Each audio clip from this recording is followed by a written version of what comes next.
அன்பிற்குரிய அல்லாஹ்வுடைய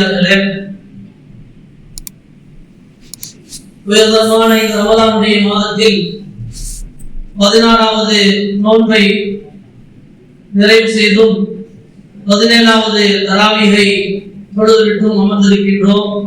அல்லாஹ் ரப்பல் ஆலமீன் நாம் நோன்ற நோன்புகளையும் நாம் தொழுத தராவீகுடைய தொழுகையும் இன்னும் பிற நற்காரியங்கள் இவைகளெல்லாம் நாம் செய்திருக்கிறோமோ அனைத்தையும் அல்லாஹ் ரப்பல் ஆலமீன் பரிபூர்ணமாக தன்னுடைய அருளால் ஏற்றுக்கொண்டு நிரப்பமான நன்மைகளை அல்லாஹ் ரப்பல் ஆலமீன் தருவானாக என்று கேட்டுக்கொண்டு புனிதமான ஒரு மகத்துவமிக்க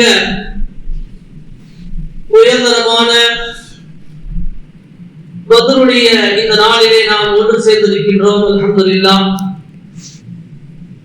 அல்லாஹ்வுடைய வேதம் குர்ஆன் எப்படி அல்லாஹ் ரப்பல் ஆலமீன் அந்த வேதத்தை பற்றி சத்தியத்தையும் அசத்தியத்தையும் பிரித்து காட்டுகின்ற ஒரு வேதம் என்பதாக ஃபுர்கான் என்பதாக அல்லாஹ் சொல்கிறானோ, ஷஹ்ரு ரமதான் அல்லதி உன்சில ஃபீஹில் குர்ஆன் ஹுதல் லின்னாஸ் வ பையினாத்தின் மினல் ஹுதா வல் ஃபுர்கான், சத்தியத்தையும் அசத்தியத்தையும் பிரித்து காட்டுகின்ற ஒரு வேதம் என்பதாக அல்லாஹ் தஆலா திருமறையிலே சொல்லி காட்டுறான். அது மாதிரி இந்த பத்ர் போர் நடைபெற்ற இந்த நாளை பற்றி அல்லாஹ் தஆலா சொல்லுகிற பொழுது குர்ஆனிலே யௌமல் ஃபுர்கான், சத்தியத்தையும் அசத்தியத்தையும் பிரித்து காட்டிய ஒரு நாள் என்பதாக அல்லாஹ் ரப்பல் ஆலமீன் தன்னுடைய திருமறையிலே பதிவு செய்கிறார். சத்தியம் அசத்தியம் இரண்டுக்கு மத்தியில் ஏற்பட்ட ஒரு போரில் சத்தியம் வென்ற ஒரு நாளாக இந்த நாள் இருந்து கொண்டிருக்கிறது. நம்ம பாஷையில சொல்லணும் அப்படின்னா, சிறுபான்மையினர்களுக்கும் பெரும்பான்மையினர்களுக்கும் மத்தியில் நடைபெற்ற போரில் பெரும்பான்மையினர்களை எதிர்த்து சிறுபான்மையினர்கள் வெற்றி கொண்ட ஒரு நாளாக இந்த நாள் இருந்து கொண்டிருக்கிறது. இந்த வரலாற்றை நம்முடைய சமுதாயத்திற்கு, நம்முடைய பிள்ளைகளுக்கு நாம் சொல்வதோடு அன்றாடம் ஒவ்வொரு ஆண்டும் இதை நினைவு கூறப்படுவதோடு கியாம நாள் வரைக்கும் இந்த வரலாறுகள் தொடர்ந்து பேசப்பட்டுக் கொண்டே இருக்க வேண்டும். நம்முடைய சந்ததிகள் வரைக்கும் கியாம நாள் வரைக்கும் இதனுடைய வரலாறுகள் கொண்டு போய் சேர்க்க வேண்டும். ஆகவே அவருடைய ஆரம்ப ஒவ்வொரு சம்பவங்களும் நிச்சயமாக நம்ம எல்லோருக்கும் தெரியும். சுருக்கமாக குர்ஆனுடைய ஆயத்து ஹதீஸை வைத்து சுருக்கமான சில தகவல்களை மட்டும் உங்களுக்கு முன்னால் அந்த நிகழ்வுகளை உங்களுக்கு சுட்டி காட்டி நான் முடிந்து கொள்ள ஆசைப்படுகிறேன். அன்பிற்குரிய அல்லாஹ்வினர்களே, அல்லாஹ்வின் தூதர் ஸல்லல்லாஹு அலைஹி வஸல்லம் அவர்கள் மக்காவிலே இருந்த அந்த நுபுவத்துக்கு பிறகு 40 வயசில் நபி பட்டம் நபி அவர்கள் கொடுக்கப்பட்டதற்கு பிறகு கிட்டத்தட்ட 13 ஆண்டுகளும், அதற்கு பிறகு மதீனாவுக்கு வந்து ஒரு ஆண்டு ஆக 14 ஆண்டுகளும் மக்கத்து குஃபார்களுடைய பல்வேறு விதமான தொல்லைகளை நபி அவர்களும் நபி அவர்களுடைய தோழர்களும் சகித்தார்கள். அல்லாஹ் தஆலா மக்காவுடைய வாழ்க்கையில எவ்வளவு தொல்லைகள் மக்கத்து குஃபார்களால் தரப்பட்டதோ அப்பொழுதெல்லாம் அல்லாஹ் ரப்பல் ஆலமீன் அவர்களை மன்னித்து விட்டு விடுங்கள் என்பதாக அல்லாஹ் ரப்பல் ஆலமீன் சொன்னார். அதனால வாயளவிலும் சரி செயலளவிலும் சரி எந்த விதமான எதிர்வினைகள் ஆற்றாமல் சஹாபாக்களும் நபி அவர்களும் செயல்பட்டாக இருந்தாங்க, பொறுமை காத்திருந்தாங்க. மதீனாவுக்கு வந்து ஒரு ஆண்டு கழித்து ஹிஜ்ரி 2ஆம் ஆண்டு அப்பொழுதுதான் நோன்பு கடமையாக்கப்பட்டது, அப்பொழுதுதான் ஜகாத் கடமையாக்கப்பட்டது, அப்பொழுதுதான் போரும் கடமையாக்கப்பட்டது. அதாவது மதீனாவிற்கு சென்றதற்கு பிறகு மதீனாவிலே நிம்மதியாக வாழ்ந்து கொண்டிருந்தாலும் அங்கு முனாஃபிகீன்கள் என்ற நயவஞ்சகர்கள் உள்ளொன்றும் வெளி ஒன்றும் நடந்து கொண்டிருக்கக்கூடிய நயவஞ்சகத்தனத்திலே வாழ்ந்து கொண்டிருந்த முனாஃபிகீன்கள் நபி அவர்களுடைய சபையிலே சஹாபாக்களை போன்று அமர்ந்து கொண்டு சேர்ந்து இருந்து கொண்டு அவர்கள் என்ன செஞ்சாங்க அப்படின்னா, மக்களுக்கு குஃபார்களிடத்துல மக்காவுடைய குறைஷிகளிடத்துல நபி அவர்கள் போருக்காக தயாராகி கொண்டிருக்கிறார்கள் அப்படின்ற ஒரு செய்தியை, பொய்யான செய்தி என்ன செஞ்சாங்க, பரப்பிட்டாங்க. பொய்யான அந்த செய்தி பரப்பியதற்கு பிறகு மக்காவுடைய குறைஷிகள் நபி அவர்களை எப்படியாவது தாக்க வேண்டும் என்பதாக போருக்காக தயாராக அவங்க ரெடியாக இருந்தாங்க. பொதுவாக ஒன்றை நம்ம விளங்கிக் கொள்ள வேண்டும், போர் அப்படின்னா ஒரு பயங்கரமான ஒரு விஷயம், போர் அப்படின்னா அதை பத்தி பேசலாமா வேண்டாமா அப்படிங்கிற ஒரு பயம் நமக்கு மத்தியில ஒரு அச்சம் இருக்கும். நம்ம ஒரு தெளிவாக விலகிக் கொள்ள வேண்டும். பொதுவாக போர் என்பது ரெண்டு வகையால், ஒன்று தற்காப்பு போர், இன்னொன்று ஒரு நாட்டை பிடிப்பதற்காக, ஒரு நாட்டை கைப்பற்றுவதற்காக நடைபெறுகின்ற போர். அண்ணல் பெருமானார் ஸல்லல்லாஹு அலைஹி வஸல்லம் அவர்களுடைய காலத்தில் நடைபெற்ற, அவர்கள் முன்னெடுத்து சென்ற எத்தனை போர்கள் நடைபெற்றதோ அந்த அனைத்து போர்களிலும் அந்த அனைத்து போருடைய நோக்கமும் எதுவாக இருந்தது என்று சொன்னால் இரண்டாவது வகை கிடையாது. ஒரு நாட்டை கைப்பற்ற வேண்டும், இந்த நாட்டை எல்லாம் நாம் அடைய வேண்டும் என்ற எந்த ஒரு நோக்கமும் ஒருபோதும் கிடையாது. முதலாவது நோக்கமாக முதலாவது விஷயம் இருக்கிறது தற்காப்பு போர். அதுதான் நபி அவர்களுடைய காலத்தில் நடைபெற்ற ஒரு போராக இருந்து கொண்டிருக்கிறது. நபி அவர்களுடைய காலத்தில் அந்த ஒரு போர் தான், தற்காப்பு போர் தான் நடைபெற்றுச்சு. அதாவது திஃபான்னு சொல்லுவாங்க, தற்காப்பு போர். பழிவாங்குதல் என்பது கூட நபி அவர்களுடைய காலத்தில் நடைபெற்ற போர் நடைபெறவே கிடையாது. நான் சொன்னமா இல்லையா, மக்காவுடைய வாழ்க்கையில எவ்வளவு தொல்லைகள் கொடுத்தாங்க. அவ்வளவு தொல்லைகளுக்கு பிறகு மக்கா வெற்றி கொள்ளப்பட்டது ஹிஜ்ரி 8ஆம் ஆண்டு. ஹிஜ்ரி 8ஆம் ஆண்டு மக்கா வெற்றி கொள்ளப்பட்டு முழு அரபகமும் இஸ்லாமிய கொடியின் கீழ் வந்தது. அந்த கொடியின் கீழ் வந்ததற்கு பிறகு கூட நபி அவர்கள் மக்கா வெற்றி கொள்ளப்பட்ட போது என்ன செஞ்சாங்க? ஒருபோதும் பழிவாங்குதல் கிடையாது, எல்லோருக்கும் பொது மன்னிப்பு உண்டு என்பதாக அறிவிச்சாங்க. பழிவாங்குவதற்காக நபி அவர்கள் ஒருபோதும் போர் செய்யவே இல்லை என்பது முதலாவதாக நம்ம என்ன செய்யணும், தெளிவுபட்டுக் கொள்ள வேண்டும். அப்ப பத்ர் போர் ஏன் நடந்துச்சு அப்படின்ற காரணம் தான் நம்ம இங்க முதல்ல விளங்கிட்டு இருக்கிறோம். அந்த முனாஃபிகீன்கள், நயவஞ்சகர்கள் மக்காவுடைய குறைஷிகள் இடத்துல நபி அவர்களை பற்றி, சஹாபாக்களை பற்றி தவறாக போருக்கு தயாராகி கொண்டிருக்கிறார்கள் என்ற ஒரு செய்தி சொன்ன உடனே அவர்கள் நபி அவர்களை தாக்குவதற்காக தயாராக இருந்தார். இந்த நிலைமையில குறைஷியுடைய தலைவர்கள் ஒருவர் தான் அபு சுஃபியான். அவர் என்ன செஞ்சாரு, சிரியாவுக்கு ஒரு 30 நபர்களை அழைத்துக் கொண்டு வியாபார நோக்கமாக போயிருந்தார். சிரியாவில் போய் வியாபாரம் செஞ்சுட்டு மிகப்பெரிய அளவுல லாபங்களை திரட்டி கொண்டு அவர் என்ன செய்யறாரு, வந்து கொண்டிருக்கிறார். அவர் வரும்போது அவருடைய அந்த வியாபார கூட்டத்தை முஸ்லிம்கள் தடுத்து கொலை செய்ய போறாங்க என்பதாக ஒரு வதந்தி பரவும். அந்த வதந்தி பரவுனவுடனே அபு சுஃபியான் என்ன செய்யறாரு, மக்காவுக்கு தூது அனுப்புறார். இந்த மாதிரி முஸ்லிம்கள் வந்து எங்களை, மதீனாவில் இருக்கக்கூடிய முஸ்லிம்கள் எங்களை இந்த வியாபார கூட்டமாக எங்களை பிடிக்க போறாங்க, எங்களை கொலை செய்ய போறாங்கன்ற ஒரு வதந்தி வருது என்ற செய்தியை அபு சுஃபியான் மக்காவுக்கு அனுப்புறார். அந்த செய்தி வந்தவுடனே ஏற்கனவே மக்காவாசிகள் எப்படி இருக்கிறாங்க, முஸ்லிம்களை தாக்கும்ன்ற எண்ணத்துல தயாராக இருக்கிறாங்க. இந்த வியாபார கூட்டத்தை தாக்க போறாங்கன்ற செய்தி அவங்களுக்கு கிடைச்ச உடனே ஒரு நல்ல விதமா அவங்களுக்கு கிடைச்சிருச்சு. நபி அவர்களையும் சஹாபாக்களையும் எதிர்கொள்வதற்காக போருக்காக என்ன செய்யறாங்க, தயாராயிட்டாங்க. ஒரு 1000 பேர் கொண்ட ஒரு கூட்டத்தை அபூ ஜஹலுடைய தலைமையில மக்காவிலிருந்து புறப்பட்டு வராங்க. அதாவது எதற்காக வராங்கன்னா, அந்த வியாபார கூட்டத்தை பாதுகாப்பதற்காக வேண்டி வர்த்தக பாதுகாப்பு குழு அப்படின்ற பேர்ல என்ன செய்யறாங்க, அந்த வியாபார கூட்டத்தை பாதுகாக்கிறதுக்காக 1000 பேர் கொண்ட குழு வராங்க. அந்த குழு கிளம்பி வரும்போது அபு சுஃபியான் என்ன செய்யறாரு அப்படின்னா, மக்கா அதாவது சிரியாவிலிருந்து மதீனா வழியாக வருகின்ற வழியை விட்டுவிட்டு செங்கடல் வழியாக மாற்று வழியை தேர்ந்தெடுத்து அவர் என்ன செய்யறாரு, மறைமுகமாக வேறொரு வழியாக தேர்ந்தெடுத்து அவர் மக்காவுக்குள்ள வந்துடுறார். எந்த விதமான இடையூறு இல்லாமல், ஆபத்து இல்லாமல், அழிவு இல்லாமல் முழுமையாக பாதுகாக்கப்பட்ட நிலைமையில மக்காவுக்கு வந்து சேர்ந்துட்டேன், அதனால நீங்க யாரும் போருக்கு போகாதீங்க அப்படின்னு அபு சுஃபியான் மறுபடியும் என்ன செய்யறார், செய்தி அனுப்புறார். அபு சுஃபியானுடைய இந்த செய்தி வந்ததற்கு பிறகு கூட, அபு சுஃபியான் மக்காவுக்குள்ள வந்துட்டான்ற செய்தி தெரிஞ்சதற்கு பிறகு கூட அபூ ஜஹல் என்ன செய்யல, விடவே இல்லை. எப்படியாவது நபி அவர்களை கொலை செய்ய வேண்டும் என்ற எண்ணத்துல யார் யாரெல்லாம் அவர்கள் அந்த போருக்கு வருவதற்கு தடையாக இருந்தாங்களோ அவங்களெல்லாம் ஏளன செஞ்சு அவங்கள கேலி பண்ணி அவங்கள நீங்களாம் தகுதி இல்லை என்பதாக அவர் ரொம்ப, அதாவது வெட்கப்பட்டு நான் கண்டிப்பா சேர்ந்துதான் ஆகணும்ன்ற ஒரு நிர்பந்தத்துக்கு ஆளாகி மக்காவுடைய அந்த படைகள் என்ன செய்ய கிளம்பி வருது அபூ ஜஹலுடைய தலைமையில். வந்தவர்கள் மதீனாவுக்கு ஒரு 80 மைல் தூரத்தில் இருக்கக்கூடிய பத்ர் என்ற ஒரு பகுதியில வந்து பத்ருடைய கிணற்றை கைப்பற்றி அங்க சமதளமான போர் செய்வதற்கு நல்ல ஒரு பூமியில அந்த மக்கத்து குஃபார்கள் 1000 பேர் கொண்ட குழு என்ன செய்யறாங்க வந்து அந்த இடத்தை அபகரிச்சு கொண்டு தங்கி இருக்கிறார், முகாமிட்டு இருக்கிறார்.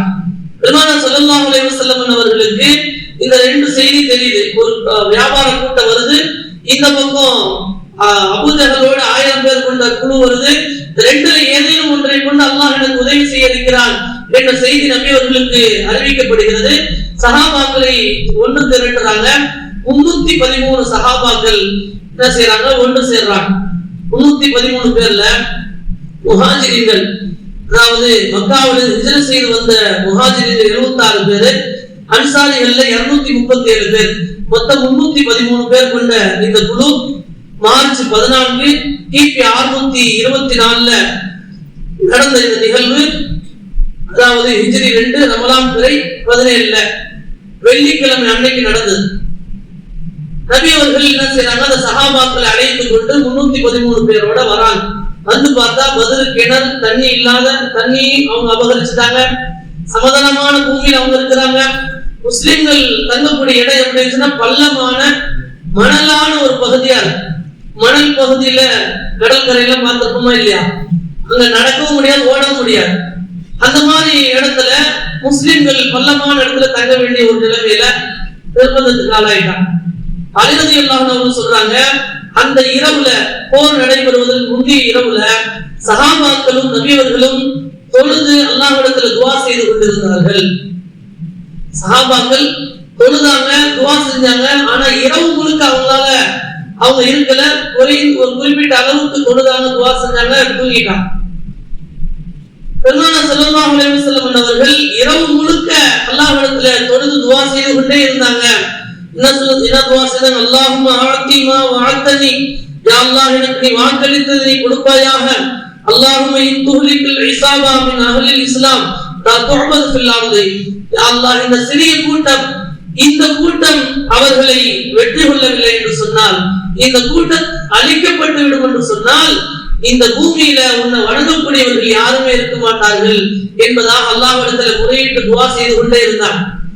அடுத்த நாள் காலையில ஒரு மரத்தடியில எல்லோரும் ஃபஜ்ர் தொழுகைக்கு ஒன்று கூடுறாங்க. நபியவர்கள் தொழுகைக்கு பிறகு போருக்கான ஒரு சிறப்பான ஒரு உரை நிகழ்த்துறாங்க. இதற்கு பிறகுதான் போருக்காக தயாராகிறாங்க. இதற்கு இன்னொன்று நாம புரிந்து கொள்ள வேண்டும், சஹாபாக்கள் அந்த இரவு தூங்குனாங்க அப்படின்ற ஒரு செய்தி கேள்விப்பட்டோமா இல்லையா? பொதுவாக நம்ம ஒரு ஊருக்கு போகணும், ஒரு நிகழ்ச்சிக்கு போகணும்னாவே அன்னைக்கு ராத்திரி தூக்கம் வராது.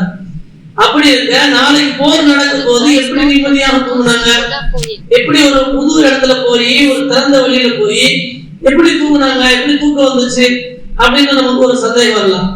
அதுக்காக நம்ம பார்த்தோம் என்று சொன்னால், குர்ஆன்ல சூரத்துல் அன்ஃபால்ல 11வது ஆயத்தில் அல்லாஹ் ரப்பல் ஆலமீன் திருமறையில சொல்லி காட்டுகிறான், இது யுகஷீகுன் நுஆஸ அமனத்தன் மின்ஹு, அவர்களை பாதுகாப்பதற்காக அல்லாஹ்வின் புறத்திலிருந்து நுஆஸ் அப்படின்னா சிறு தூக்கம், சிறு தூக்கத்தை அவர்களுக்கு நாம் ஏற்படுத்தியதை நீங்கள் நினைவு கூறுங்கள் அப்படின்னு அல்லாஹ் சொல்கிறான். அடுத்து அல்லாஹ் என்ன சொல்றான், வயுனஸிலு அலைக்கும் மினஸ் ஸமாஇ மாஅ, வானத்திலிருந்து மழை அல்லாஹ் ரப்பல் ஆலமீன் இறக்கினான். சொன்னமா இல்லையா, ஒரு பள்ளமான பகுதியில மணல் பாங்கான பகுதியில முஸ்லிம்கள் இருக்கிறாங்க. மழை அல்லாஹ் கொடுத்ததை இங்க சுட்டி காட்டுறான். அல்லாஹ் வழங்கிய அந்த நியமத்தை இங்க சுட்டி காட்டுறான். நினைச்சு பாருங்க, மழை பெய்ஞ்சதுனால மணல் பகுதி மழை பெய்து நல்ல கெட்டியான பூமி ஆயிடுச்சு. முஸ்லிம்கள் வாழக்கூடிய முஸ்லிம்கள் இருந்த பகுதி. ஆனால் காபிர்கள் மக்கத்து குஃபார்கள் இருந்த அந்த பகுதி சேறு சகதி ஆயிடுச்சு. மழை பெய்ஞ்சு அவங்களால தங்க முடியாத ஒரு நிலைமைக்கு ஆளாயிட்டாங்க. அல்லாஹ் தஆலா மழையை பொழிய வைத்து அவர்களுக்கு உதவி செய்தான், அவர்களுக்கு தண்ணிக்கான ஏற்பாடை செய்தான் என்பதாக இந்த ஆயத்தின் வாயிலாக அல்லாஹ் தஆலா சொல்லி காட்டுறான். அப்ப முதலாவதாக நாம் புரிந்து கொள்ளக்கூடிய விஷயம் என்னன்னா, இந்த போர்ல அல்லாஹ்வுடைய முதல் உதவியாக இந்த பூமியை சமதள பூமியாக அவர்கள் தேர்ந்தெடுத்துக் கொண்டு பள்ளமான பூமியை தந்த நேரத்துல அல்லாஹ் மழையை கொடுத்து அதை நல்ல ஒரு பூமியாக எட்டியான பூமியாக அல்லாஹ் ஆக்கி தந்தான். அவர்களுக்கான தண்ணிக்கான ஏற்பாடை எல்லாம் செய்தான். எதிரிகளை அல்லாஹ் ரப்பல் ஆலமீன் சேர் சகதியாக ஆக்கி இப்படி ஒரு குழப்பத்தை முதலாவதாக அல்லாஹ்வுடைய உதவியாக ஒரு உபகாரமாக அல்லாஹ் செய்ததாக பார்க்க முடியுது. இரண்டாவதாக அவர்களுக்கு சிறு தூக்கத்தை அல்லாஹ் அந்த நேரத்தில் கொடுத்தான். அதனுடைய காரணங்கள் எல்லாம் சொல்லிட்டு வரும்போது அவர்களுடைய பாதங்களை ஸ்திரப்படுத்துவதற்காக நம்ம என்ன செஞ்சோம், கொஞ்சம் சிறு தூக்கத்தை கொடுத்தோம்னு அல்லாஹ் சொல்றான். அந்த இரவுல அந்த நேரத்துல அல்லாஹ் ஒரு லேசான ஒரு தூக்கத்தை அல்லாஹ் நிம்மதியான ஒரு தூக்கத்தை அவர்களுக்கு கொடுத்து அல்லாஹ் உதவி செய்யறாங்க. இரண்டாவது உதவி. மூன்றாவதாக நாம் பார்க்கும்போது இது யூஹி ரப்புக இலல் மலாயிகத்தி அன்னி மஅக்கும் ஃபதபித்துல்லதீன ஆமனு. அல்லாஹ் தஆலா மலக்குகளை கொண்டு அவர்களுக்கு என்ன செஞ்சான், உதவி செய்தான். எண்ணிக்கை அவங்க 1000 எதிரில, இவங்க 313 தான். அப்ப இவர்கள் எப்படி எதிர்கொண்டாங்க? அல்லாஹ் ரப்பல் ஆலமீன் நபி அவர்களுடைய துஆவால் வானத்திலிருந்து மலக்குகளை எல்லாம் இறக்கி உதவி செய்தான். அல்லாஹ் இந்த ஆயத்தில் என்ன சொல்றான், இது யூஹி ரப்புக இலல் மலாயிகத்தி, மலக்குகள் பக்கம் உங்களுடைய ரப்பு வஹி அறிவித்தான், அன்னி மஅக்கும், நிச்சயமாக நான் உங்களோடு இருக்கிறேன், ஃபதபித்துல்லதீன ஆமனு, ஈமான் கொண்ட அந்த முஃமின்களுக்கு நீங்கள் உறுதிப்படுத்துங்கள். அவர்களுக்கு போய் நீங்க என்ன செய்யுங்க, அவர்கள் உறுதிப்படுத்துங்க, நீங்க போய் அவங்களோட சப்போர்ட்டா இருங்க என்பதாக அல்லாஹ் என்ன செய்யறான், மலக்குகளை கொண்டு இங்க உதவி செய்கிறான். நான்காவதாக நாம் தெரிந்து கொள்ளக்கூடிய விஷயம் ஒன்று சொன்னால், சவுல்கி ஃபீ குலூபில் லதீன கஃபரு ருஅப, எதிரிகள் அந்த குஃபார்கள் காஃபிர்களுடைய உள்ளங்களை ஒரு ரூஹ் அப்படிங்கிற ஒரு திடுக்கத்தை நான் இனி ஏற்படுத்த இருக்கிறேன் என்பதாகவும் அல்லாஹ் மலக்குகளிடம் சொல்லி அனுப்புறான். நான்காவது விஷயமாக, மூன்றாவதாக முஃமின்களுக்கு மலக்குகளை கொண்டு அல்லாஹ் என்ன செய்யறான், உதவி செய்யறான். அந்த மலக்குகள் எப்படின்னு பார்க்கும்போது சூரா ஆல இம்ரான்ல அல்லாஹ் சொல்லி காட்டுகிறான், 3000 மலக்குகளை கொண்டு நாம் என்ன செஞ்சோம், அவர்களை உதவி செய்தோம் என்பதாக அல்லாஹ் சொல்லி காட்டுறான். 3000 மலக்குகளை கொண்டு உதவி செய்தோம். உங்களுக்கு திருப்தி இல்லையா? 5000 நபர்களை 5000 மலக்குகளை கொண்டு கூட நம்ம என்ன செய்ய முடியும், உதவி செய்து இருக்க முடியும் என்பதாக அல்லாஹ் அந்த வசனங்களை சொல்லி காட்டுறான். இது மலக்குகளை கொண்டு உதவி செய்ததோட நான்காவதாக எதிரியுடைய உள்ளத்துல ஒரு திடுக்கத்தை, ஒரு பயத்தை அல்லாஹ் ரப்பல் ஆலமீன் உள்ளத்துல ஏற்படுத்தி அப்படி என்ன செய்யறான், இந்த போர்ல தோல்விக்கான ஒரு நிலைகளை அல்லாஹ் ஏற்படுத்தி தருகிறான். ஆறாவதாக பலம், இதுக்கப்புறம் போர் நடக்கிறது. போருடைய பல்வேறு நிகழ்வுகள் வரலாறு ரீதியாக ஒவ்வொரு ஆண்டும் நம்ம தெரிஞ்சிருப்போம். அல்லாஹ் தஆலா அந்த போர்ல கூட என்ன சொல்லுகிறான் குர்ஆன்ல, ஃபலம் தக்துலூஹும், அவர்களை நீங்கள் வெட்டவில்லை, வலாக்கின் அல்லாஹ் கதலஹும், அல்லாஹ் தான் அவர்களை வெட்டினான் என்பதாக அல்லாஹ் திருமறையிலே சொல்லி காட்டுறான். அல்லாஹ் தான் என்ன செஞ்சான், அவனுடைய பூமியில அவனையும் அவனுடைய நபியையும் ஏற்றுக்கொள்ளாததற்காக வேண்டி, எப்படி ஒரு நாட்டில் வாழ்கின்ற ஒரு மக்கள் அந்த அரசனை எதிர்த்து செயல்பட்டால் அந்த அரசன் அந்த நாட்டு மக்களை எதிர்க்கக்கூடியவர்களை தாக்க முனைவார்களோ, அதே போன்று அல்லாஹ்வுடைய பூமியில் அல்லாஹ்வுக்கும் அல்லாஹ்வுடைய ரசூலுக்கும் மாறு செய்து அல்லாஹ்வுடைய ரசூலை கொலை செய்வதற்கு முனைந்த அவர்களை அல்லாஹ் ரப்பல் ஆலமீன் தான் என்ன செஞ்ச அவங்களை வெட்டினான் என்பதாக திருமறையின் வாயிலாக நமக்கு உறுதிப்படுத்துகிறார். அன்பிற்குரிய அல்லாஹ்வுடையவர்களே, இப்படி பல்வேறு விதமான நிகழ்வுகள் அங்கு நடைபெறுகிறது. அதுல பார்த்தோம் அப்படின்னா, போர்ல முஸ்லிம்கள் சார்பில் 14 பேர் ஷஹீதாகிறார். மக்காவுடைய மக்காவில் ஹிஜ்ரத் செய்து வந்த முஹாஜிர்கள் 6 பேரும், அன்சாரிகள் 8 பேர், இப்படி 14 பேர் என்ன செய்யறாங்க, ஷஹீதாகிறார். எதிரிகளில் 70 பேர் ஷஹீதாகிறாங்க, 70 பேர் கொல்லப்படுறாங்க, 70 பேர் கைது செய்யப்படுறாங்க.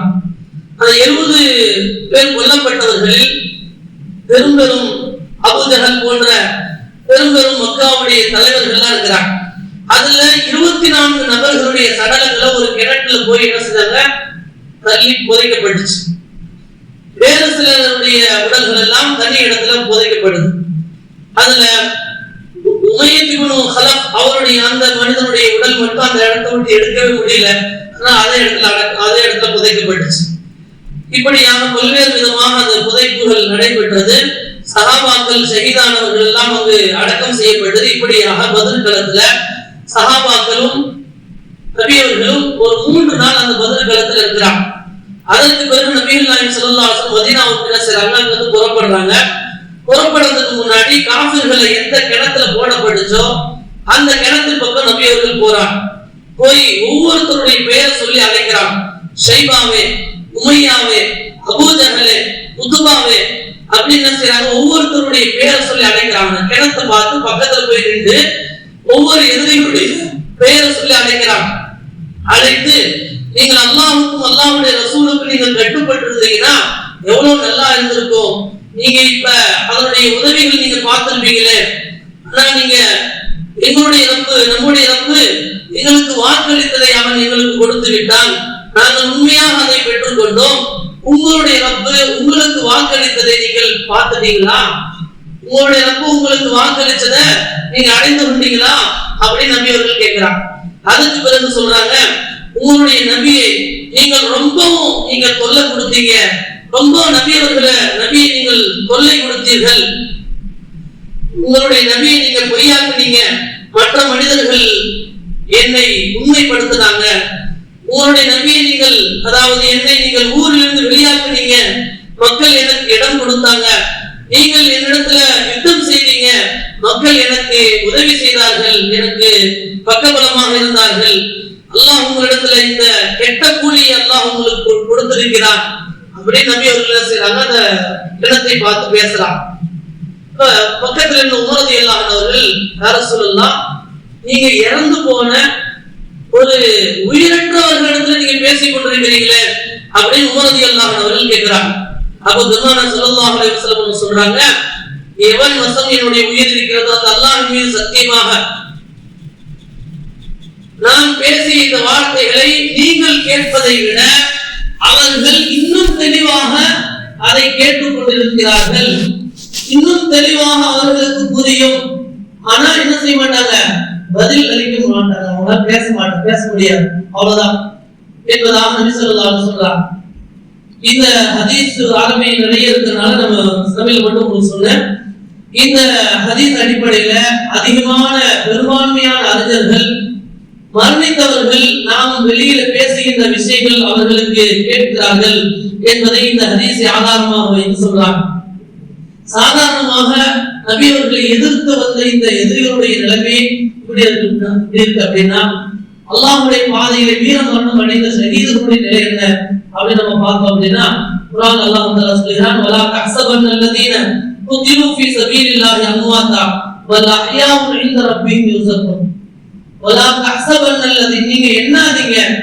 நிறைய பேர் சொல்லுவோம், அதாவது அல்லாஹ் இன்னொரு ஆயத்துல சொல்றான், வலா தகூலு லிமன் யுக்தலு ஃபீ ஸபீலில்லாஹி அம்வாத், அல்லாஹ்வுடைய பாதையிலே கொல்லப்பட்டவர்களை மௌத்தாகிவிட்டார் என்பதாக நீங்கள் சொல்லாதீங்கன்னு அல்லாஹ் சொல்றான். வலா தகூலுன்னு சொல்றான். வல் அஹ்யாஉன், உயிரோடு இருக்கிறாங்கன்னு சொல்றான். இந்த இடத்துல வாயில சொல்றது இல்ல, மனசுல கூட நினைக்காதீங்க. வலா தஹ்ஸபன்னல்லதீன, மனசுல கூட நினைக்காதீங்க அவர்கள் மௌத்தாகிவிட்டார் என்பதாக நினைக்காதீர்கள். வல் அஹ்யாஉன், அவர்கள் உயிரோடு இருக்கிறாங்க. இந்த அவருடைய ரப்பிடத்தில் அவர்கள் ரிஸ்க்களிக்கப்பட்டுக் கொண்டிருக்கிறார்கள் என்பதாக அல்லாஹ் திருமறையில சொல்லி காட்டுகிறார். இந்த ஷஹீதுகள் விஷயம், இந்த ஆயத்து விஷயமாக அப்துல்லாஹ் இப்னு மஸ்ஊத் ரலியல்லாஹு அன்ஹு இடத்துல விளக்கம் கேட்கப்படுது. அப்துல்லாஹ் இப்னு மஸ்ஊத் ரலியல்லாஹு அன்ஹு அவர்கள் சொன்னாங்க, பத்ர் சஹாபாக்களுடைய உயிர்கள், பொதுவாக சுஹதாக்களுடைய உயிர்கள், அது பச்சை பறவையுடைய வயிற்றிலே புகுத்தப்பட்டு அவர்களுடைய அந்த உயிர் சொர்க்கத்துல அந்த பச்சை பறவையாக சொர்க்கம் முழுக்க அவங்க பரவி கொண்டிருப்பாங்க, சுற்றி கொண்டிருப்பாங்க.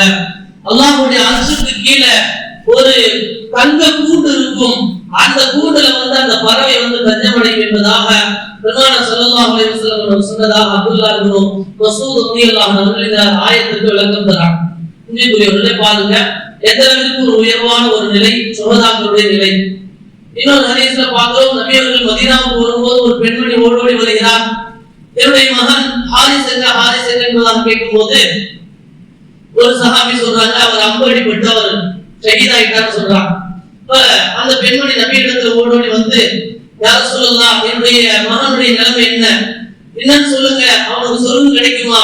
இல்லைன்னா என் மகனை நினைச்சு என்னால அழுகு வருது, என்னால தாங்க முடியல, நான் கதறி அழுகுன்னு நினைக்கிறேன் என் மகனை நினைச்சு, என்னுடைய மகனுடைய நிலைமை எப்படி இருக்குன்னு சொல்லுங்க என்பதாக நபியிடத்துல அந்த பெண்மணி கேட்டப்ப பெருமானார் ஸல்லல்லாஹு அலைஹி வஸல்லம் சொன்னாங்க, சொர்க்கம் ஒண்ணா ரெண்டா, சொர்க்கத்துல உயர்ந்த சொர்க்கமாகிய ஜன்னத்துல் ஃபிர்தௌஸ்ல உன்னுடைய மகனார் இருக்கிறார் என்பதாக நபி அவர்கள் சொன்னபோது அந்த பெண்மணி அமைதியாக சொன்னதாக நம்ம வரலாறுல பார்க்க முடியாது.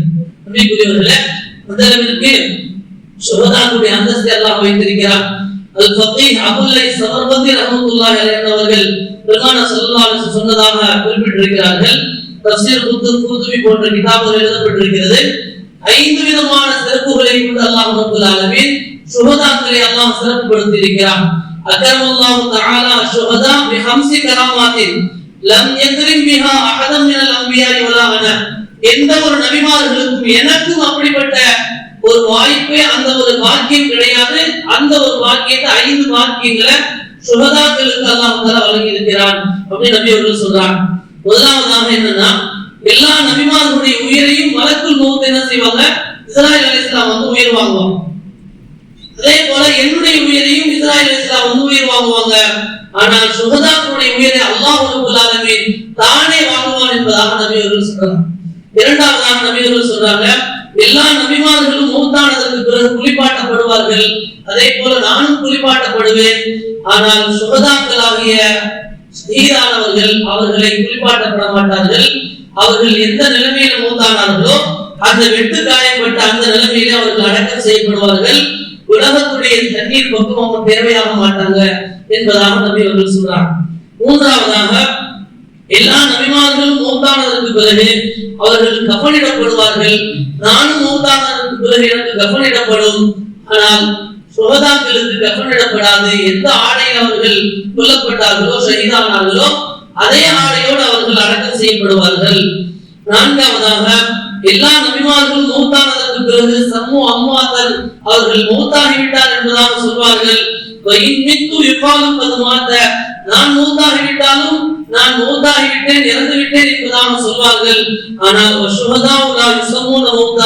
சுஹதாக்கள் யார் ஷஹீதானார்களோ வீர மரணம் அடைந்தார்களோ அவர்களை மௌத்தாகிவிட்டார் என்பதாக சொல்லப்படாது என்பதாக நபி அவர்கள் சொல்றாங்க. ஐந்தாவதாக, எல்லா நபிமார்களுக்கும் சிபாரிசு செய்யக்கூடிய ஒரு உரிமை நாளை வறுமை நாளில் தரப்படும். ஆனால் சுஹதாக்கள் ஷஹீதுகள் ஒவ்வொரு நாளும் என்ன செய்யறாங்க, சிபாரிசு செய்து கொண்டே இருக்கிறாங்க அல்லாஹ்விடத்துல என்பதாக பெருமானார் ஸல்லல்லாஹு அலைஹி வஸல்லம் சொல்லியிருக்கிறாங்க. இதெல்லாம் முதலாவதாக ஷஹீதாகிய இந்த பத்ர் சஹாபாக்களிலிருந்து கிடைத்த இந்த உம்மத்துக்கு கிடைத்த ஒரு பாக்கியங்கள். நபிமார்களுக்கும் நபியவர்களுக்கு கிடைக்காத ஒரு சிறப்புகளை அல்லாஹ் ரப்பல் ஆலமீன் சுஹதாக்களுக்கு அல்லாஹ் ஏற்படுத்தியிருக்கிறான். இன்னும் போரிலே ஷஹீதானவருடைய சிறப்புகள் ஏராளமாக இருக்கு. சுருக்கமான இந்த ஒரு விஷயம் நமக்கு போதுமானது. அன்பிற்குரியவர்களே, இந்த நிலைமையில் தான் அந்த சஹாபாக்கள் அல்லாஹ்வுடைய தூதருடைய கட்டளையை ஏற்று அவர்கள் எதிர்கொண்டு தைரியமாக ஈமானோடு அவர்கள் என்ன செஞ்சாங்க, இறங்கினாங்க. அந்த 70 பேர் கைதியாக பிடிக்கப்பட்டாங்க சொன்னா இல்லையா, அந்த 70 பேர் இடத்திலும் எப்படி நடந்து கொண்டாங்க முஸ்லிம்கள் நிறைய அதனுடைய வரலாறுகள். சுருக்கமாக 4000 திரகம் நீங்க கொடுத்துட்டு வெளியாகி கொள்ளலாம் என்பதாக சொன்னாங்க. அது கொடுக்க முடியாதவர்கள் 10 பேருக்கு, முஸ்லிம்கள்ல 10 பேருக்கு நீங்க கல்வி கற்றுக் கொடுத்தீங்க அப்படின்னா, எழுத படிக்க கற்றுக் கொடுத்தீங்கன்னா நீங்க விடுதலை ஆயிடலாம் அப்படின்னு என்ன செஞ்சாங்க சொன்னாங்க. எவ்வளவு பெரிய ஒரு நடைமுறை பாருங்க. உலகத்துல இதுவரைக்கும் யாருமே அறிமுகப்படுத்தாத ஒரு அருமையான நடைமுறை. கல்வியுடைய முக்கியத்துவத்தை நபி அவர்கள் என்ன செய்யறாங்க, வலியுறுத்துறாங்க. எழுத படிக்க தெரியாதவர்களுக்கு நீங்கள் கற்றுக் கொடுத்தால் நீங்கள் எந்த விதமான நீங்கள் பிணை தொகை எதுவும் செலுத்த தேவையில்லை, நீங்க விடுதலை ஆகலாம் சொன்னாங்க. இன்னைக்கு ஒரு கைதியுடைய விஷயத்துல எந்த அளவுக்கு நடைபெற்றுக் கொண்டிருக்கிறது உலகத்துல நம்ம பார்க்கலாம். இதே உதாரணம் சொல்லலாம். முஸ்லிம்களுடைய வாழ்க்கையை எடுத்துக்கொள்வோம் என்று சொன்னால், இன்றைக்கு கூட காசாவுடைய அந்த பகுதியில கைதிகளாக பிடிக்கப்பட்டவர்களை முஸ்லிம்கள் எப்படி நடந்து கொண்டாங்க, அந்த வீடியோக்கள் அந்த செய்தித்தாள்கள் எவ்வளவு வந்துச்சு. காசாவுடைய அந்த முஸ்லிம்கள், அதாவது யூதர்களை கைதிகளாக பிடித்திருந்தவர்களை எவ்வளவு கண்ணியமான முறையில் நடத்தினார். ஹதீஸ்ல வந்து அந்த பத்ர் சஹாபாக்கள் கைது செய்த அந்த கைதிகள் இடத்துல நல்ல முறையில் நடந்து கொள்ள சொல்லி நபி அவர்கள் சொன்னாங்க. அவர்கள் சாப்பிட வச்ச பிறகுதான் இவர்கள் சாப்பிடுவாங்க. சஹாபா முந்தி சாப்பிட சொன்னா சாப்பிட மாட்டாங்க. உங்களை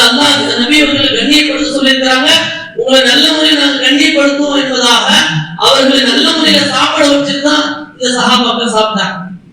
அந்த அளவிற்கு கைதி விஷயத்துல நல்ல முறையில் நடந்து கொண்டாங்க சஹாபாக்கள். அதுதான் 1400 வருஷத்துக்கு பிறகு இன்னும் ரஸா பகுதியில கைது செய்தவர்கள் என்ன செஞ்சாங்க, நல்ல முறையில் நடந்து கொண்டாங்க. அதனால அந்த கைதிகள் போகும்போது என்ன செஞ்சாங்க, முத்தமிட்டு விட்டு சிரித்த முகத்தோடு அவர்கள் நாட்டா காட்டிட்டு பிரிய முடியாமல் என்ன செஞ்சாங்க, பிரிஞ்சு போனாங்க. நிறைய வீடியோக்களை பார்த்தோம். இதுதான் முஸ்லிம்களுடைய நடைமுறை. ஆனால் மற்றவங்களுடைய நடைமுறையை சொல்லணும்னா சொல்லலாம், எல்லாருக்கும் தெரிஞ்ச விஷயம். அதனால கைதிகளுடைய விஷயத்திலேயும் நேர்மையாக நடந்து கொண்டார்கள், போருடைய விஷயத்திலும் சரியான முறையில் நடந்து கொண்டார்கள். ஆக அந்த சஹாபாக்கள் அவர்கள் நபி அவர்களுக்கும் அல்லாஹ்வுக்கும் கட்டுப்பட்டு அவர்கள் அந்த போரில் அவர்கள் கலந்து கொண்டு செயல்படவில்லை என்று சொன்னால் இன்றைக்கு நம் வரைக்கும் இஸ்லாம் வந்திருக்கார். அவர்களுடைய அந்த உழைப்பு இல்லாமல், அவருடைய அந்த தியாகம் இல்லாமல் நாம் இன்னைக்கு முஸ்லிம்களாக நிம்மதியாக நம்ம இங்கே வாழ முடியாது. எல்லாத்துக்கும் அடிப்படை காரணமாக அவர்கள் இருக்கிறார்கள். எல்லாவற்றிற்கும் அடிப்படையான விஷயம் எல்லா மக்களும், உலக மக்கள் எல்லாருமே சேர்ந்து நம்மளை தாக்க முற்பட்டாலும் நமக்கு அல்லாஹ் ரப்பல் ஒரே ஒரு ஆயுதத்தை கொடுத்திருக்கிறான். அல்லாஹ் தஆலா அங்க மலக்குகளை இறக்கி உதவி செஞ்சானா இல்லையா, அது போன்ற உதவிகளை அல்லாஹ் எப்பொழுதும் இறக்கி உதவி செய்வதற்கு தயாராக இருக்கிறான். ஒரே ஒரு உதவி நமக்கு அல்லாஹ் கொடுத்திருக்கிறான், துஆ. துஆவு சிலாஹுல் முஃமின். துஆ என்பது முஃமின்களுடைய ஒரு ஆயுதம் என்பதாக நபி அவர்கள் சொல்லியிருக்கிறாங்க. ஆகவே அந்த துஆ என்ற ஆயுதத்தை கொண்டு நாம் அல்லாஹ்விடத்தில் துஆ செய்து கொண்டே இருப்போம் என்று சொன்னால் நிச்சயமாக அல்லாஹ் ரப்பல் ஆலமீன் நமக்கு எல்லா நிலைகளிலும் உலகமே ஒன்று திரண்டாலும் அல்லாஹ் ரப்பல் ஆலமீன் நமக்கு உதவி செய்ய காத்துக் கொண்டிருக்கிறார். இந்த இடத்துல நம்ம ஒன்று புரிந்து கொள்ளணும். கடைசியாக அந்த துஆ என்ற ஒரு ஆயுதம் நம்மகிட்ட இருக்கிறதுனால அந்த துஆ அல்லாஹ்விடத்தில் ஏற்றுக்கொள்ளாமல் ஆகுவதற்கான முன் முயற்சிகளை தான் யூதர்கள் செய்து கொண்டிருக்கிறார். KFC உடைய வரலாறுகள் உங்களுக்கு எல்லாம் தெரியும். அவர்கள் அந்த நிறுவனமே தெளிவாக சொல்லிட்டாங்க, இது ஹலாலான முறையில் அறுக்கப்படாத ஒரு பிராணி தான், இந்த கறிதான் என்றுதான் தெளிவா சொல்லிட்டாங்க. இது மாதிரி ஹராமான உணவுகளை முஸ்லிம்களை சாப்பிட வைத்து துஆக்கள் கபூலாகாத ஒரு நிலைக்கு தள்ளப்படுகின்ற பல்வேறு தயாரிப்புகளை புதுசாக என்ன செய்யறாங்க, மக்களுக்கு மத்தியில கொண்டு வந்து கொண்டிருக்கிறார். நாம் என்ன செய்ய வேண்டும், எது ஹலால் ஹராம் என்பதை புரிந்து நாம் சரியான முறையில் தெளிவடைந்து அதை பேணிக்கையாக நடப்போம் என்று சொன்னால் நிச்சயமாக நம்முடைய துஆ அல்லாஹ்விடத்தில் ஏற்றுக்கொள்ளப்படும் என்பதில் எந்த விதமான சந்தேகம் கிடையாது. அந்த துஆவின் வாயிலாக அல்லாஹ்வுடைய உதவியை நாம் நிச்சயமாக இப்பொழுதும் எடுத்துக் கொண்டு வரலாம் என்பதை நாம் புரிந்து கொண்டு அந்த சஹாபாக்கள் எந்த ஒரு தியாகத்தை செய்தார்களோ அதுபோன்று இந்த தீனுக்காக எல்லா கட்டத்திலும் எல்லா நிலையிலும் எந்த ஒரு நிலையிலும் பொருளாதார ரீதியாகவோ பேரங்கள் ரீதியாகவோ அல்லது உயிர் ரீதியாகவோ எப்படியெல்லாம் அர்ப்பணிக்க வேண்டுமோ அர்ப்பணிக்கக்கூடிய வாய்ப்புகள் கிடைத்தால் அதற்கு நானும் தயார் என்பதை இந்த நாளில் நாம் உறுதி எடுத்துக் கொள்வோம். அல்லாஹ் ரப்பல் ஆலமீன் பத்ரீன்களை போன்ற ஒரு ஈமானுடைய ஒரு வலிமையை அல்லாஹ் ரப்பல் ஆலமீன் நமக்கும் தருவானாக. அல்லாஹ் ரப்பல் ஆலமீன் எப்படி மலக்குகளை கொண்டு அல்லாஹ் அவர்களை உறுதிப்படுத்தினானோ அதுபோன்று ஏதேனும் சில தலைவர்களை கொண்டு உறுதிமிக்க நபர்களை கொண்டு அல்லாஹ் ரப்பல் ஆலமீன் இஸ்லாத்தின் ஈமானையும் முஸ்லிம்களையும் அல்லாஹ் பாதுகாத்தருவானாக. وآخر دعوانا الحمد لله رب العالمين. السلام عليكم ورحمة الله وبركاته.